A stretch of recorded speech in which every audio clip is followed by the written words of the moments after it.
ओम नमः शिवाय। हर हर महादेव। स्वागत है आप सभी का एक और नई कहानी वीडियो पर। आज की कहानी बहुत ही ज्ञानवर्धक और स्वयं भगवान की प्राप्ति की कथा है। कथा को पूरा सुनने से ज्ञान मिलता है, अधूरा सुनने से पाप लगता है। उम्मीद करती हूँ आप इस कथा को पूरा सुनेंगे और मुझे पूरा यकीन है आपको इस कथा में भरपूर आनंद आएगा। तो कथा आरंभ करते हैं। एक समय किसी गांव में एक ब्राह्मण रहता था। ब्राह्मण भागवत गीता का पाठ किया करता था और कथा सुनाया करता था।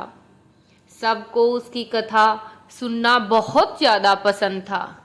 जब उस ब्राह्मण का कथा कहने का समय होता, उस समय सभी मनुष्य अपना काम या तो जल्दी कर लेते, अगर रह जाता तो काम को छोड़ कर आ जाते।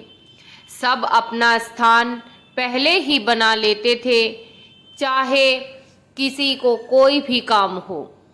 पशु पक्षी भी वहाँ पर अक्सर इकट्ठा हो जाया करते थे और कथा का आनंद लिया करते थे। जब ब्राह्मण कथा कहता तो हवा भी ऐसे चलती थी जैसे वो भी स्वयं भागवत कथा को सुनने आई हो। ऐसे ही एक दिन की बात है, उस ब्राह्मण ने भागवत कथा को शुरू किया और बहुत सारे मनुष्य वहाँ पर भागवत की कथा सुनने के लिए इकट्ठा हो रखे थे। ब्राह्मण ने सुबह के समय भागवत की कथा को शुरू किया था और उसी समय पर वहाँ पर दो चोर भी आ गए थे।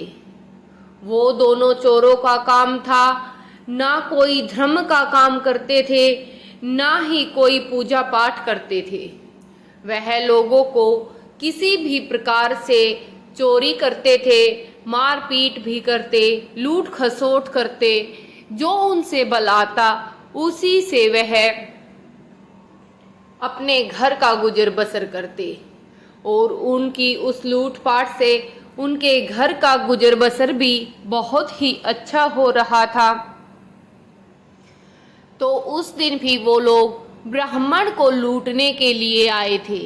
उन्होंने ब्राह्मण के वहाँ जमा भीड़ को देखा और देखकर उनको यकीन हो गया था कि ब्राह्मण को दक्षिणा बहुत भारी मिलने वाली है। उन्होंने सोच लिया था कि जैसे ही ब्राह्मण अपनी कथा को समाप्त करेंगे, उसी समय हम ब्राह्मण की पैसों की जो दक्षिणा की जो थैली होगी, उस थैली को चुरा लेंगे। अगर ब्राह्मण ने हंसी खुशी दे दी तो ठीक है, नहीं तो जो बल आएगा वो करेंगे। अब ये ध्यान लगाकर वो भी एक वृक्ष पर चढ़कर बैठ गए। अब ब्राह्मण ने भागवत कथा शुरू की। उन्होंने भागवत के बारे में लोगों को ज्ञान दिया और कहा कि आज मैं तुम्हें कृष्ण और बलराम की कथा सुनाऊंगा। उन्होंने कृष्ण और बलराम की कथा को शुरू किया। कहा कि वो दो नन्हे नन्हे बालक थे, सब उनसे इतना प्यार करते थे। यशोमती मैया के लाल, उनको जब यशोमती मैया तैयार करती थी तो माथे पर तिलक लगाकर चंदन तिलक की खुशबू और जो मुकुट पहनाती थी वह अरबों खरबों का, और जो मणियों की माला उनको पहनाती थी वो उनमें से भी सूर्य का प्रकाश की तरह रोशनी निकलती थी।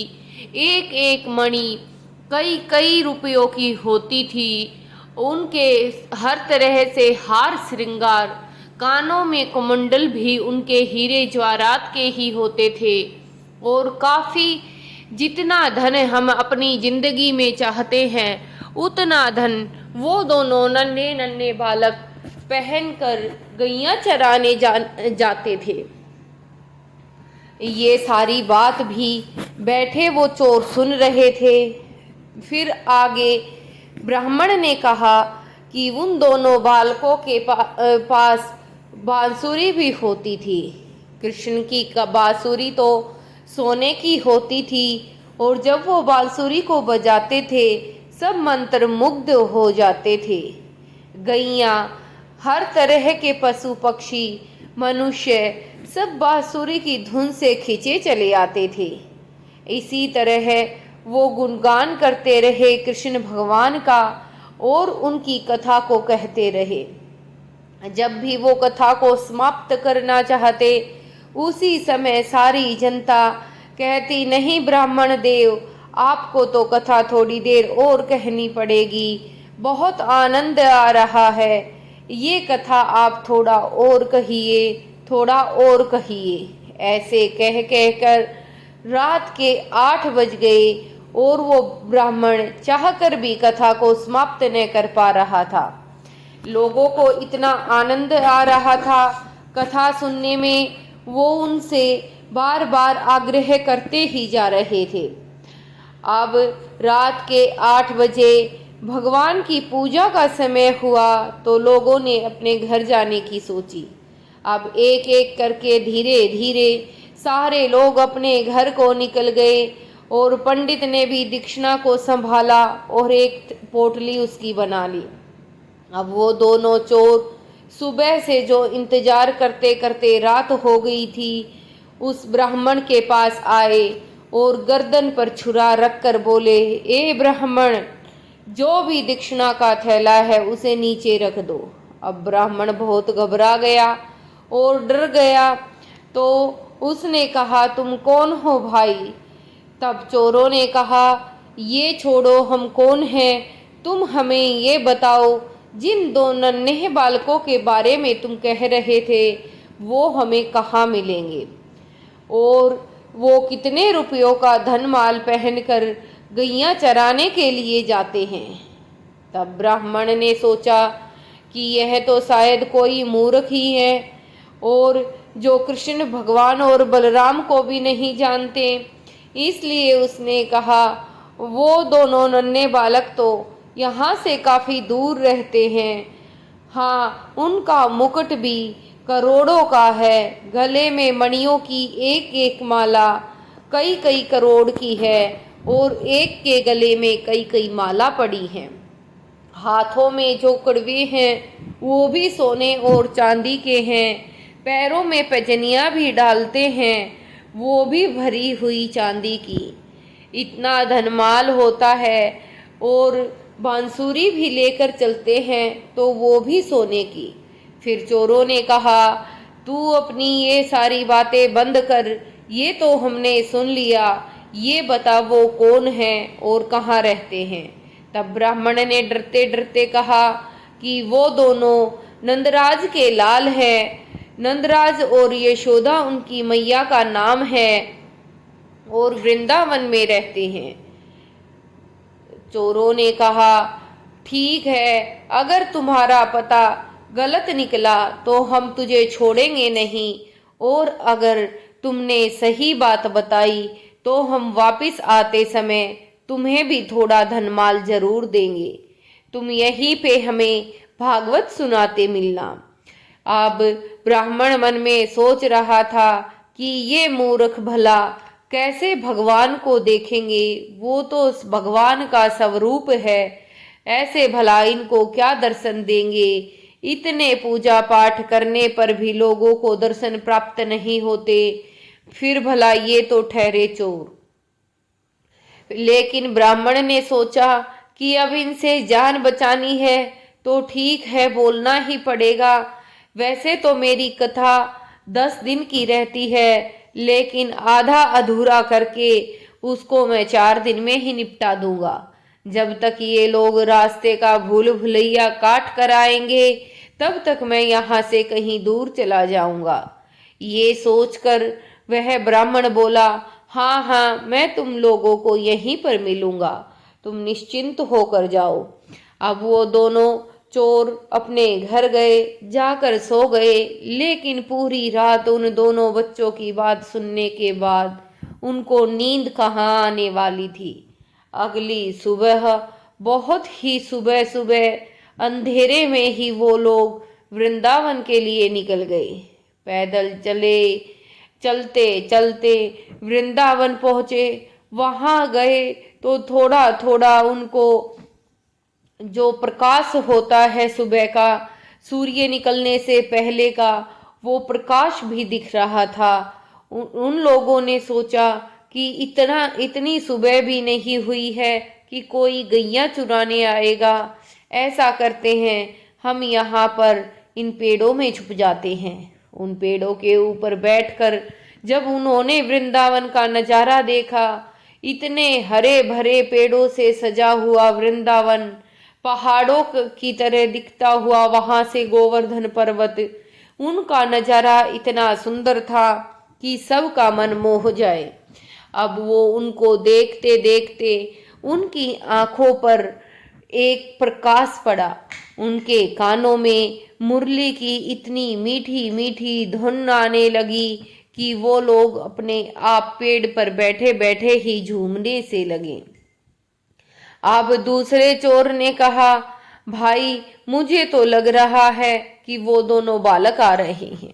तब पहले चोर ने कहा, हाँ हाँ, अब हम बलपूर्वक उनसे सब छीन लेंगे, हैं तो बालक ही।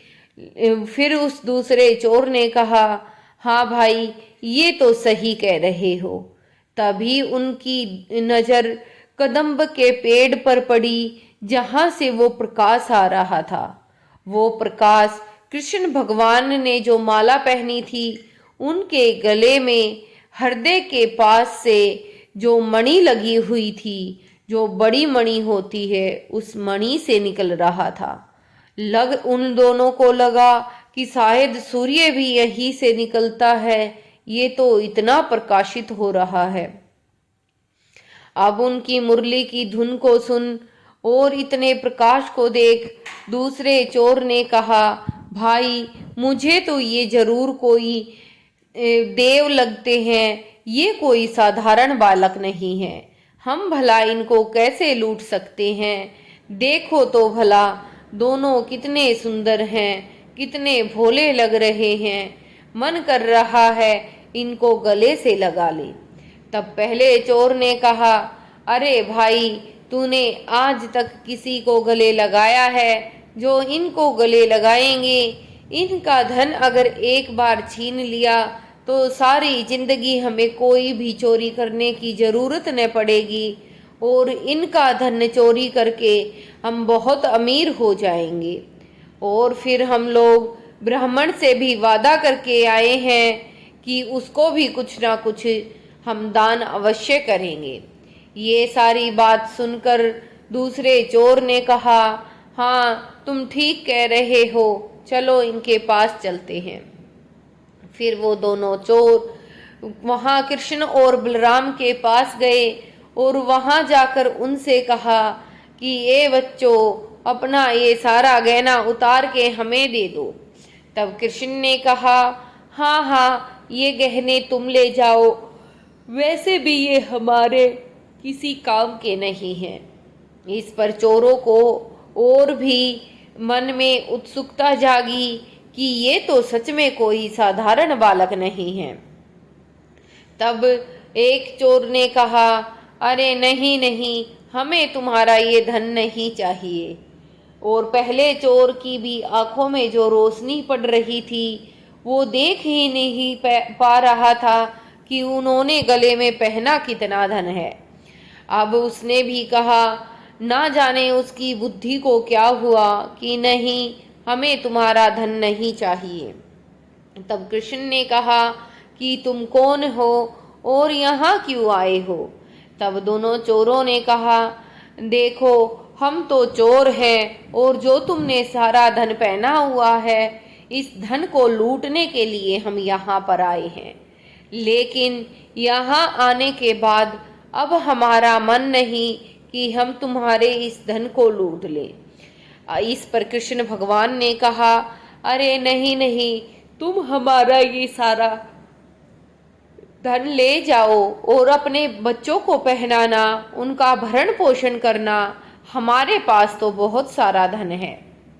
इस पर चोरों ने अनेकों नेक मना किया, लेकिन वो कृष्ण भगवान और बलराम नहीं माने।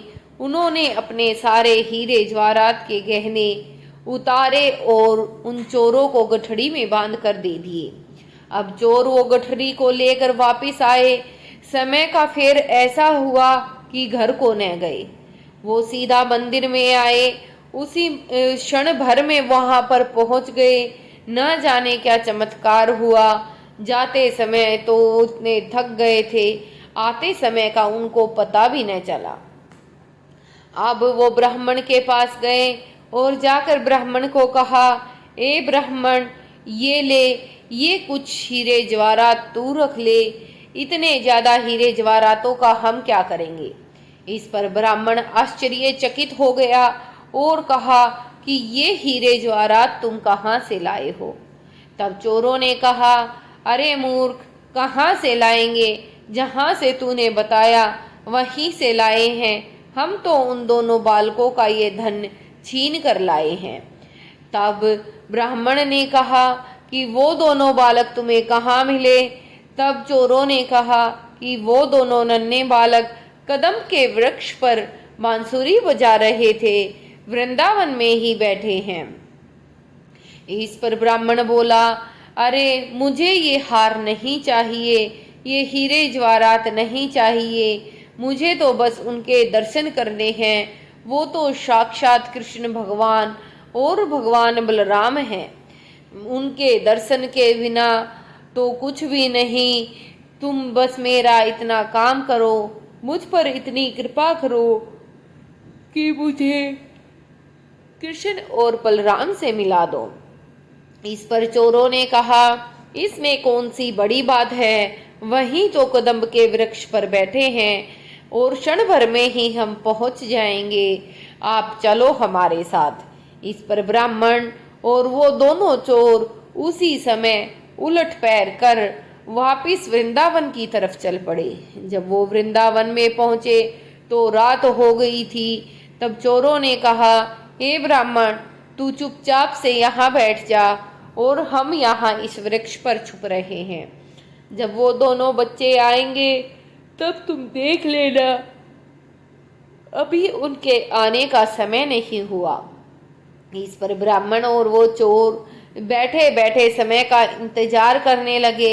भोर हुई और सूर्य की एक दो किरणें उन पर गिरी। अब सूर्य की किरणें पड़ते ही वहां पर बांसुरी की मीठी धुन बजने लगी और वहां पर वही प्रकाश फैलने लगा। तभी चोरों ने कहा, देख ब्राह्मण, ये जो प्रकाश आ रहा है, ये प्रकाश उनके गले में पड़ी हृदय के पास वाली मणि से निकल रहा है। तब उस ब्राह्मण ने कहा, अरे नहीं, मैं क्या अंधा हूँ, मुझे तो इतना तेज प्रकाश कहीं पर भी दिखाई नहीं दे रहा। अब उस ब्राह्मण ने कहा कि तुम मुझे झूठ बोलकर तो यहाँ नहीं लाए हो। तब चोरों ने कहा, अरे नहीं नहीं, ये सामने बैठे हैं और अब देखो उसने बांसुरी भी बजाई है, कितनी मीठी धुन है। तब ब्राह्मण ने कहा कि नहीं, ये कोई मीठी धुन नहीं है, हमें तो ये कुछ भी सुनाई नहीं दे रहा। फिर दूसरा चोर चिल्लाकर बोला कि अगर तुम्हें कुछ भी सुन नहीं रहा और दिख नहीं रहा तो तुम अंधे और बहरे हो गए हो। तब ब्राह्मण ने कहा, अरे शायद मुझे ये दर्शन ना मिले, तुम मेरी भगवान से प्रार्थना करो, अगर तुम्हें वो दिखाई दे रहे हैं तो मेरे भी दर्शन करा दो। तब वो दोनों चोर भगवान कृष्ण और बलराम के पास गए और जाते ही उनके चरणों में गिर गए और अपना माथा पटकने लगे और कहने लगे, हे भगवान, हमें माफ कर दो, हम तो सच में बहुत अज्ञानी हैं, हमें कोई इन बातों का ज्ञान न था। भागवत सुनकर हम यहाँ आए थे और उसी के रसपान से शायद आज आपने हमें दर्शन दिए हैं। ये सारी बातें सुनकर कृष्ण भगवान मंद मंद मुस्कुराने लगे और हंसने लगे। फिर आगे उन चोरों ने कहा, हे भगवान, हमें आपका ये सोना चांदी हीरे जवाहरात नहीं चाहिए, हमें तो आपका प्यार और आशीर्वाद चाहिए। तब भगवान ने वो कहने लगे कि हे भगवान, आपने हम पापियों को दर्शन दिया, हमारा जीवन सफल बना दिया, इससे बड़ी बात और क्या होगी। इस पर कृष्ण भगवान ने कहा कि चलो अच्छा है, जो भी होता है अच्छे के लिए होता है, इसलिए अब तुम अपने परिवार को संभालो और अच्छे रास्ते पर चलो। फिर उन चोरों ने कहा कि हे ब्राह्मण देव, हे भगवान, हमारे साथ ये ब्राह्मण देव भी आए हैं जो आपके दर्शन की इच्छा रखते हैं, आप इन्हें भी अपना दर्शन देकर कृतार्थ करें। इस पर कृष्ण भगवान ने कहा कि नहीं, अभी इस ब्राह्मण का दर्शन देने का समय नहीं हुआ। ये ब्राह्मण हमारी पूजा करता है, सेवा भक्ति करता है, ये सब हमें समझ आता है, लेकिन ये काम अपने प्रतिपाल के लिए करता है, इसलिए मैं इसको दर्शन नहीं दूंगा। इसको बहुत सारी दक्षिणा दान मिलती है, लेकिन यह एक भी रुपया भगवान के नाम पर मंदिर में नहीं छोड़ता। इसको इतने वस्त्र और गहने भी मिलते हैं, लेकिन यह एक चद्दर तक भी मेरे लिए नहीं छोड़ता। सब कुछ उठाकर अपने घर ले जाता है और अपना ही प्रतिपाल करता है।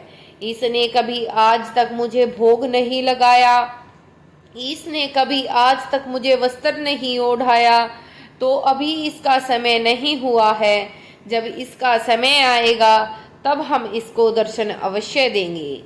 चद्दर ओढ़ाने के नाम पर ये कच्चा धागा मुझे लपेट देता है, जो हमें बिल्कुल भी पसंद नहीं है। तो अभी तुम जाओ और इसको दर्शन हम बाद में देंगे और अपने घर परिवार को संभालो। ये सारी बात सुनकर चोर ब्राह्मण देव के पास आए और आकर ब्राह्मण देव को कहने लगे कि हे ब्राह्मण देव, अभी तुम्हारा समय नहीं हुआ है कि तुम दर्शन पालो, क्योंकि तुम्हारा मन निर्मल नहीं है, और भगवान जिनका मन निर्मल नहीं है उन्हीं को दर्शन देते हैं। भगवान ने ही कहा है कि तुम चोरी जरूर करते हो, लेकिन तुम्हारा मन निर्मल है, तुम साफ मन से, साफ नीयत से हमारे पास आए थे और इसीलिए उन्होंने हमें दर्शन दिए हैं। और ये भी कह रहे हैं कि तुमने न कभी उनको भोग लगाया है, न कभी वस्त्र ओढ़ाया है, और न ही कभी उनको खाना खिलाया है। तुम दक्षिणा के नाम पर एक भी रुपया मंदिर में नहीं छोड़ते, सारा पैसा खुद ले जाते हो। वो पैसा तुम्हारा नहीं, वो तुम्हें भगवान के नाम पर ही मिला है, ऐसा कहते हैं। इस पर ब्राह्मण देव कहने लगे कि हे भगवान, मैं घर वापस नहीं जाऊंगा। जब तक आप मुझे दर्शन नहीं दे देते, मैं अपने घर बिल्कुल नहीं जाऊंगा। मैं यहीं वृंदावन के जंगल में बस जाऊंगा। मुझे समझ आ गया है, सिर्फ कथा वाचन करने से ही भगवान की प्राप्ति नहीं होती, उसके लिए हृदय को साफ, निर्मल और स्वच्छ बनाना होता है। अब आगे से मैं ऐसा ही करूंगा। फिर वो ब्राह्मण वहीं वृंदावन के जंगलों में भगवान की पूजा पाठ और नित्य कार्य करने लगा। जब उसका आखिरी समय आया तो भगवान ने उसको साक्षात दर्शन दिए और उसको स्वर्गवास में भेजा। इस तरह ब्राह्मण का जीवन पूरा हुआ और वो चोर जब वापिस अपने घर लौटे तो वहां पर उनकी बीवियों ने कहा, उनके खाली हाथ देखकर, कि इतने दिन बाद आए हो फिर भी खाली हाथ आ गए, इसमें भला क्या फायदा। तब उन्होंने कहा कि देखो, हमने आज तक जितने भी कुकर्म किए जो किए, अब हम इस कुकर्म के भागीदार नहीं हैं। हमने भगवान के दर्शन पा लिए, इन पैसों से मैं लोगों की सेवा करूंगा, भले कामों में लगाऊंगा और कोई भी पाप कर्म नहीं करूंगा। अगर तुम मेरा साथ दो तो ठीक है, नहीं तो पाप की गठरी तेरे सिर, और मैं तो चला अपने भगवान की शरण में। ये कहकर वह चोर भी नित्य प्रतिदिन नेक कार्यों में लग गया, और उस अंत में उस दूत उसको जब लेने आए तो शोभायमान विमान में बैठा कर ले गए। इस तरह भगवान स्वच्छ और निर्मल मन वालों को दर्शन देते हैं। इस कहानी से हमें भी शिक्षा लेनी चाहिए कि चाहे हमें थोड़ा मिले, चाहे हमें ज़्यादा मिले, वो सब भगवान की ही कृपा है। आज हम जो भी खा रहे हैं, पी रहे हैं, सब भगवान की देन है। हमें कभी भी दूसरों के धन और दूसरों के कार्यों पर नजर न रखकर भगवान की पूजा पाठ के साथ साथ अपने नित्य कार्य निपटाने चाहिए, और जितना भी भगवान हमें दे कोशिश करनी चाहिए कि हम उसमें ही सब्र प्राप्त करें। अपने बच्चों को हमें ये संस्कार देने चाहिए, क्योंकि बच्चे ही बड़े होकर ऐसे चोरी उचक्के जैसे गलत काम करते हैं। तो हमें अपने बच्चे को संस्कार देने चाहिए कि बेटा जैसा भी हो रूखा सूखा खा लेना, दूसरे का धन न चुराना, जितना भी हो उसी में अपना प्रतिपाल कर लेना। अगर तुम्हारे अंदर मेहनत है तो तुम हमेशा कामयाब ही हो जाओगे। अगर आप लोगों को मेरी कहानी अच्छी लगे और ये सुनकर आनंद आया हो तो वीडियो को लाइक, कमेंट सेक्शन में जय श्री कृष्णा अवश्य लिखें, और इस कहानी को अपने दोस्तों के साथ, परिवार के साथ ज़्यादा से ज़्यादा शेयर करें, ताकि यह धार्मिक कहानियाँ पूरे समाज में फैल सके, और जो कुकर्म हमारे समाज में चल रहे हैं वो कुछ हद तक कम हो सके। मेरी एक पहल है कि धार्मिक कहानियाँ सुनाकर, धर्म के रास्ते को अपनाकर हम अपने जीवन को सफल बनाएं। तो कथा को यहीं समाप्त करते हैं। सुनने वाले का भी भला हो, सुनाने वाले का भी भला हो। हर हर महादेव, घर घर महादेव। जय श्री कृष्ण।